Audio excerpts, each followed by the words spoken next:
ایک اور رنگ اس میں سے نکلا اور ایک اپنی انفرادیت ہوتی ہے جس طرح. تو وہ پھر بعد میں سمجھ میں آئی کہ بھئی نہ کلاسک ہے نہ ماڈرن ہے نہ کچھ بھی نہیں, شاعری بس شاعری ہے, شاعری کی زبان ہی شاعری ہے, اس کی مادری زبان بھی شاعری ہے, اور وہ ان اٹ سیلف آٹونومس ہے, یعنی کہ وہ ایک میڈیم ایسا ہے کہ اس کو یوز نہیں کیا جا سکتا کسی اور چیز کے لیے کہ بھئی اس کو مختلف ادوار میں بانٹ دیا جائے. حالانکہ غالب کو ہم, غالب تو ایک فیوڈل سوسائٹی میں پیدا ہوا, ہم اسے 21ویں صدی میں بھی پڑھتے ہیں, تو اس لیے پڑھتے ہیں کہ وہ تو ٹائم وائم میں تو ہے ہی نہیں ہے, تو اس لیے وہ ان چیزوں کے بارے میں کچھ خبر آہستہ آہستہ ہوئی. تو پھر وہ ظاہر ہے ریاضت, عشق. ریاضت کا مطلب یہ نہیں ہے کہ آپ ایک رٹنا شروع کر دیں چیز کسی کو. ریاضت کا مطلب ہوتا ہے کہ وہ کانسٹنٹ ناکنگ ہے, مطلب کہ آپ دستک دیتے رہتے ہیں, اور ریاضت کا مطلب ہے عشق, کہ آپ جو کام کر رہے ہیں اس سے آپ کا بہت زیادہ والہانہ عشق ضروری ہے. اس کے بغیر وہ اپنا حسن ہی نہیں دکھاتا. جس چیز کو آپ حاصل کرنا چاہ رہے ہیں وہ اپنے آپ کو دکھاتے ہی نہیں, وہ انویل نہیں کرتا. وہ کہتا ہے تمہاری آنکھ اتنی رائپن نہیں ہے, مطلب کہ تم مجھے دیکھ سکو. جس طرح حضرت موسیٰ کا قصہ, اور دکھائے انہوں نے کہا بھائی تم نہیں دیکھ سکتے, تمہاری یو ناٹ رائپ, ابھی تمہاری آنکھ میں وہ چیز نہیں ہے, ویژن. وہ بے صبر ہو گئے, تو ایک جھلک سی بس یوں آئی ہے تو وہ غش کھا گئے. تو وہ جو غش کھانا ہے تو وہ غش اس کو آہستہ, جب تک وہ عشق پورا نہیں ہوگا وہ نظر نہیں آ رہی چیز. تو یہ کچھ باتیں ہمیں سمجھ میں آئیں شاعری میں, آرٹ میں, یہ ساری چیزیں. سر سب سے پہلے جو تحریر تھی وہ کیا, وہ شاعری تھی, وہ کچھ لٹریچر تھا, پہلی تحریر کیا تھی؟ وہ تو ایسے ہی ہم اسکول میں ایک دوسرے سے مذاق کرتے ہیں, تو اس میں کچھ کسی پہ کچھ پھبدی کستی, کچھ اس طرح کے مذاق سے 2 نظمیں لکھتی ایسے ہی آپس میں. لیکن بعد میں پھر اسکول میں, اور جب وہ بڑے اسکول میں گئے تو وہ پھر تھوڑا سے ایسی مشق سخن سی ہوتی ہے, بچوں کے لیے چیزیں لکھنی شروع کر دی. تعلیم و تربیت, بچوں کی دنیا, یہ اس طرح کے رسالے ہوتے تھے, اس میں بھیجنی شروع کر دی, انہوں نے چھاپنی شروع کر دی. پھر کالج میں آ کے پھر اور شروع ہو گئے, وہ ہمارا اپنا رسالہ تھا راوی, وہاں ہم چھپتے تھے. پھر فنون میں اور یہ سویرا اور اس طرح کے جو بھی اس زمانے میں رسائل تھے اس میں چھپتے رہتے تھے. اور کالج میں بہت زیادہ ادبی ماحول تھا ہمارے گورنمنٹ کالج میں, اور ہمارے جو استاد پرنسپل تھے ڈاکٹر نذیر احمد, وہ بہت ہی موسیقی اور ادب میں ان کا بہت کام تھا, اور بہت وہ کرتے تھے, یعنی کہ موسیقی کی محفلیں کرتے تھے اور مشاعرے کرتے تھے, اور بہت اعلیٰ لوگ وہاں آتے تھے. میں نے بڑے بڑے میوزیشنس کو وہاں ان کی بیٹھک میں سنا ہے.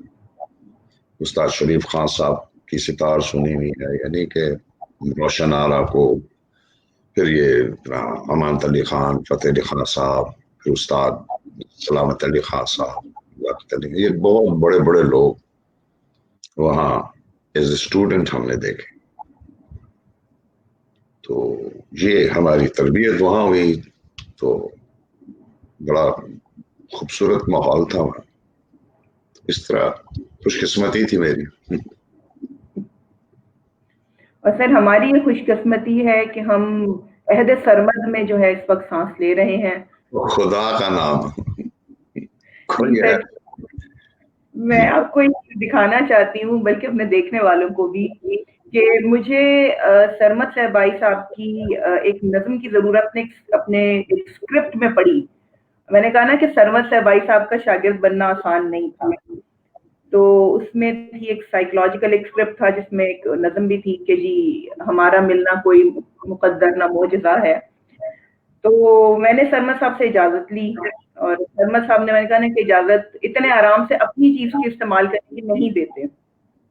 اور میں آج یہ بات سب کے سامنے شیئر کرنا چاہتی ہوں کہ مجھے اجازت کس طرح ملی. سر یہ میرے پاس کتاب ہے ماہ پوریاں, اور اس میں جو ہے وہ نظم ہے آپ کی. تو آپ نے ایک شعر لکھا تھا کہ ہمیں مرنے کی خواہش اور وہ مرنے نہیں دیتا, عجب ظالم ہے, دیتا ہے عذاب آہستہ آہستہ. تو پھر میں نے آپ کے شعر کا جواب لکھا تھا کہ ہمیں ملنے کی خواہش اور وہ ملنے نہیں دیتا, عجب ظالم ہے, دیتا ہے عذاب آہستہ آہستہ. تو مجھے یاد ہے کہ پھر آپ نے کہا تھا یہ لے پکڑ. تو تو وہ میرے شعر سے بہتر شعر بنا دیا اس کو. ایسا ہو نہیں سکتا سر. اور پھر ایک آپ کا ایک اور بھی شعر تھا کہ دل کی بات زباں پر کب آتی ہے سرمد, تیری میری شوخ بیانی رہ جاتی ہے.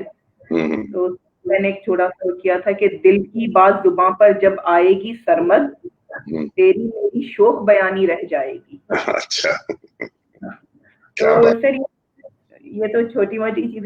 سر اب مجھے بات آپ سے کرنی ہے کہ آپ کے ڈرامے, جب فنکار گلی ہیں, آپ نے منٹو کے ڈرامے بھی کیے, سر پہلا ڈرامہ آپ کا کون سا تھا؟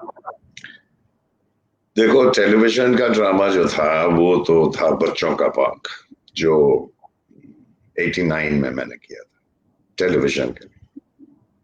اور جو تھیٹر کا میں نے پلے کیا وہ 71 میں تھا. 71 89 میں ویژولی مطلب وہ ٹیلی ویژن پلے میں نے کیا. اور 71 میں ڈارک روم گورنمنٹ کالج میں پہلے, پھر کنیٹ کالج میں, اور پھر وہ ہوتا رہا ادھر ادھر, ابھی بھی کہیں نہ کہیں ہوتا رہتا. تو اس طرح وہ پہلا ڈرامہ تھا. جیسے ڈارک روم تو ایک ایسا پلے ہے آپ کا کہ جو national academy of performing arts میں مستقل جو ہے وہ اسٹوڈنٹس کو کروایا جا رہا ہے. وہ میرے دیکھنے اور سننے والوں کو اس کے بارے میں تھوڑا سا بتائیں, اس پلے کی کیا خاصیت ہے کہ جب تک ایک پرفارمنگ آرٹس کا اسٹوڈنٹ وہ نہ کر لے پرفارم, وہ آگے بڑھتا نہیں ہے. اس میں کیا ایسی خصوصیت ہے سر؟ یہ تو ان سے پوچھا جا سکتا ہے. میرے خیال میں تو یہی ہے کہ وہ جو ینگ لوگ ہیں, جو ڈرامہ بھی ینگ لوگوں کے بارے میں, 4 دوست ہیں, وہ 3-4 وہ ایک کمرے میں رہتے ہیں, اور ان کی اپنی ڈریمز ہیں اور اپنا کیا پیشنز ہیں, سب کچھ تو ان کے بارے میں ہے بیسیکلی. اور اس میں جو ٹیکنیکلی اس میں انٹرسٹنگ چیز ہے کہ یہ ایک پوئٹک پلے ہے, یعنی کہ اس میں پوئٹری بھی ہے, اور پوئٹری ایسے لکھی گئی ہے, یعنی بلینک ورس, کہ وہ لگتا ہے کہ ہم گفتگو ہی کر رہے ہیں, یعنی کہ وہ مرج کر جاتی ہے نثر کے ساتھ. تو وہ ایکٹرز جو ہیں ان کے لیے ایک بہت بڑی یہ امپورٹنٹ چیز ہے کہ وہ کیسے شاعری کو اور پروز کو کیسے وہ کر سکتے ہیں, مطلب اور اس میں ریدمز جو ہیں اس کے ڈسکور کر سکتے ہیں. تو from that angle I think یہ ہے اس کا میرے خیال. سر ایک ڈرامہ آپ نے لکھا تھا اس گلی نہ جامی, وہ مجھے آپ سے پوچھنا تھا سر, وہ التجا تھی, وہ انتباہ تھی, وہ کیا ہے بیسیکلی, پلیز اس کے بارے میں تھوڑا سا بتائیے. کہ اس گلی نہ جامی تو کہہ دیا ہے, وہ ہے التجا یا انتباہ؟ التجا بھی ہے, وہ انتباہ بھی ہے, سب کچھ ہے اس میں نا. کوئی ایک چیز تو نہیں ہوتی نا کہ جب وہ ایک باپ کہہ رہے اپنے بیٹے سے کہ بھائی ادھر نہ جانا, یا ان بچوں سے نہ یا اس گلی کو نہ جانا. وہ ایک مشہور پنجابی کی ایک یہ وہاں سے ہے, پنجابی کا ایک محاورہ ہے, اس گلی نہ جانی, اس گلی دے جٹ برے نہیں لیندے پھائیاں پا, کہ وہ پھانسی دے دیتے ہیں, پکڑ لیتے ہیں, وہ قید کر لیتے ہیں, اس گلی نہ جانا. تو وہ اس ریفرنس سے ہے کہ وہ اپنے بچے کو کس طرح وہ یعنی کہہ رہا ہے کہ بھائی اس گلی نہ جائیں بیکاز دیٹس ڈینجرس. لیکن وہ چاہتا ہے, ٹھیک ہے نا, جس طرح وہ ایک قصہ ہے یونان کی متھ میں کہ وہ ڈیٹلس ہوتا ہے, تو اس کا بیٹا ہوتا ہے آئیکرس, تو وہ کہتا ہے کہ مجھے اڑنا ہے, میں اڑنا چاہتا ہوں. تو وہ اس کو پر لگا دیتا ہے موم کے پر, اور وہ کہتا ہے بیٹا سورج کے قریب نہ جانا. لیکن جب وہ اڑنے لگتا ہے تو اس کو مزہ آنے لگتا ہے, اور وہ اپنی اس ایکسٹریسی میں اور یوتھ میں اور اس اپنے پیشن میں وہ اس کے قریب چلا جاتا ہے، یعنی سورج کے، اور وہاں وہ پگھل جاتے ہیں پر تو وہ پھر مر جاتا ہے، گرتا ہے. تو اس سینس میں وہ ریفرنس تھا اس کا. یہ تھا ٹوین ٹاورز کے بارے میں کہ جو وہ ٹکراتے، تو اس کا ریفرنس ہے چھوٹا سا. تو وہ اس لیے کہ اس گلی نے جامی don't get into the dangerous zone, کیونکہ وہاں تجھے پکڑا جائے گا تو وہ یہ ہو جائے گا، تیرے ساتھ یہ ہو جائے گا، وہ جو بھی تم نے ڈرامہ دیکھا ہی ہوگا. تو اس میں یہ کیفیت ہے ساری. اور اس ڈرامے میں یہ بھی ہے کہ وہ لگتا ہے کہ یہ ابھی نہیں ہے بات، یہ پرانی بات ہو چکی ہے، اور یہ جو مجذوب پاگل بڈھا جو ہے، جو کہ پاگل ہو چکے ہیں اس ٹریجڈی کی وجہ سے، وہ اس کو ایک قسم کا یاد کر رہا ہے، کیونکہ آخر میں اس کے وہ پر جو نکلتے ہیں وہاں سے، وہ اس نے پر رکھے ہیں اس میں ابھی تک وہ. اور یعنی ایک چھوٹی سی ایلوژن ہے یہ کہ بھئی یہ ہو سکتا ہے یہ بات پہلے ہو چکی ہوئی ہے، اور یہ بابا جو ہے ایک روز اس کی عادت ہے کہ وہ پرندوں کو اپنا وہ کھلاتا. تو اس طرح کی چیزیں ہیں اس. اچھا سر، اب آتے ہیں ماہ میر کی طرف. اس کے لیے میں کیا کہوں، کیونکہ آپ نے لوگ تو ایک بایو پک بناتے ہیں، آپ نے تو ڈائریکٹ وحشت جو ہے اس پہ اٹیک کیا ہے. سر اس کو مجھے تھوڑا سا بتائیے گا، مطلب I am very much interested because میں نے جب ماہ میر دیکھی تو، اور باقی بھی جو جن لوگوں نے دیکھی ان کے اوپر بہت اثر ہوا. اور اس کے جو ایک ٹیگ لائن تھی کہ اونلی میڈز آر سینز، تو سر وائی وحشت اونلی، وائی وحشت، مطلب اس کا اور بھی کوئی چیز ہو سکتی تھی؟ نہیں وہ ٹھیک ہے، بہت سی چیزیں ہیں وہ میر میں، صرف وحشت تو نہیں، لیکن اس کی جو بایوگرافی ہے جو اس کی، اس میں تو کچھ بھی نہیں. وہ تو اور دوسرا یہ ہے کہ جو اسٹیریوٹائپ چیزیں ہوتی ہیں، یا جو ایک واقعات کو جوڑ دینا کہ جی ان کے والد یہ تھے اور ان کی بیٹی مر گئی اور یہ ہو گیا، بھائی ماموں نے باہر نکال دیا، یہ ہوا، اس میں کوئی اس میر تو نہیں نظر آئے گا. اس میں تو کوئی بھی بندہ باہر نکل سکتا ہے، کسی کی بھی بیٹی مر سکتی ہے، کچھ بھی ہو سکتا ہے. مگر وہ کیا چیز تھی کہ جس نے میر کو میر بنایا، یعنی اس سینس میں. تو ایک سائیکولوجیکل بایوگرافی بھی ہوتی ہے، یعنی کہ ایک نفسیاتی آپ کی جو سرگزشت ہے وہ شاعر کے ریفرنس میں زیادہ ضروری ہوتی ہے. واقعات بھی ہوتے ہیں لیکن زیادہ ضروری وہ ہے چیز ایک ہے، وہ کور ہے اس کی. تو وہ بایو پک تو بنانے کا فائدہ کوئی نہیں تھا، اور نہ میرا اس میں کوئی دلچسپی تھی. تو میں یہ ڈھونڈ رہا تھا کہ میر کی کیا مطلب اس کی کیا چیز ہے. تو ان کی پھر وہ انہوں نے اپنے جو ذکر میر جو اپنی لکھی ہے بایوگرافی، اس میں انہوں نے ذکر کیا کہ وہ اکیلے بیٹھے رہتے تھے، تنہا، اور دروازے بند تھے، اور یہ تھا وہ تھا. اور جب فل مون ہوتا ہے تو اس وقت انہیں ہیلوسینیشن ہوتی ہے، اور وہ ایک عورت نظر آتی ہے ان کو. تو اس کے بارے میں لکھا ہوا انہوں نے. پھر ایک مثنوی میں بھی اس کا ذکر کیا ہوا ہے کہ ایک پری وش جو ہے، وہ پری جمال وہ مجھے ملتی ہے. یہ ایک میوز ہوتا ہے، جس ایک تصور ہے میوز کا کہ جو آپ کو انسپائر کرتا ہے، تو وہ عورت کے روپ میں آتا. اب چاند جو ہے جو فل مون ہوتا ہے، اس کا بھی ایک میجک ہے کہ جب وہ فل مون ہوتا ہے تو دریاؤں میں اور سمندروں میں ایک پیدا ہوتا ہے، طوفان سا آتا ہے، اس کی موجیں اچھلتی ہیں، وہ اضطراب میں آ جاتا ہے کہ چاند کو چھو لے. اور وہ یعنی کہ اس کی ایک پیشن ہے اس طرح، اور لوگ پاگل بھی ہو جاتے ہیں. لیونیسی کا لفظ جو ہے لیونر سے نکلا، کہ بھائی چاند پاگل ہو جانا. تو یہ جو یہ مجھے زیادہ اپیل کیا کہ یہ تو بھائی بہت بڑی بات ہے کہ ان کے جو واقعہ ہے یہی تو ہے سب کچھ. تو پھر وہاں سے میں نے وہ کہانی لکھی یا جو بھی ہو، اس کے وحشت کے بارے میں اس کو ڈیولپ کیا کہ وحشت یہ نہیں ہوتی کہ پاگل پن ہے صرف، وہ نہیں ہے. وہ ایک اور طرح کی چیز ہے، جس طرح وہ کہتا ہے کہ آپ نے تو اپنی وحشت کو اپنے سوٹ ووٹ میں چھپا لیا،